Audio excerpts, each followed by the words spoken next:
Okay, tell me something. That metaphor of standing in line for a closed theater became sort of how I saw the film and how I saw the kids.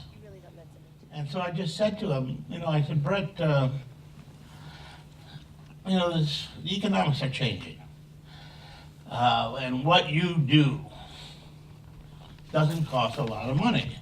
You're talking about beautiful people doing bad things in nice rooms. How much can that cost? You write something, I'll direct it, we'll pay for it ourselves, we'll just make it. We won't ask anybody's permission, we won't have any casting restrictions, and with that, we were able to make a film. Bret's script struck me as a story of some 20-something Los Angelinos, and that's how I sort of thought of these characters.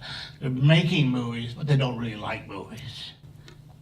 I have an introductory lecture, and then I say, there's only going to be 10 people in the class, and so I want you all to write down, for me now, your most pressing personal problem. Your problem will be the joint property of the class, and if you're not, I'll throw it away. And so then I go through and I pick out 10 interesting people. And if you do it enough, certain problems reoccur. There's always the overweight girl, there's the guy in the closet, there's the kid who wants to kill his father. But you get them. I don't think it really matters how good a writer you are.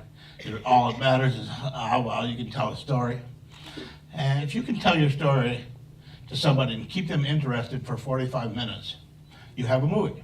And the existential dilemma is, should I exist? The question of should I exist became, should I quote unquote exist? There really wasn't much difference between rescuing a child from a runaway car than from taking a child and putting it in front of a runaway car. Because it was only a quote-unquote car, and it was only a quote-unquote child. I mean, I don't storyboard because I learned that storyboards always changed. Now, of course, if you're doing an action sequence or a special effects sequence, you have to have storyboards. But if you're doing dialogue, there's no real sense of storyboarding it. One of the problems with most people's dialogue is that it's so driven by exposition and simplistic discourse that it gets kind of boring. You do come in with a kind of plan of how to get this done really efficiently, and you're working with the Alexa Pro, which can be rated very high, and so the lighting goes very quick, and you're using 2 cameras all the time.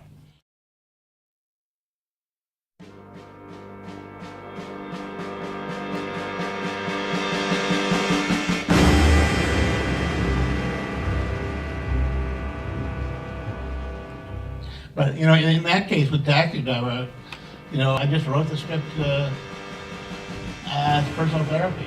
I didn't give it to anybody, And then when I came back 6 months later and started meeting people again, I said, I wrote a script.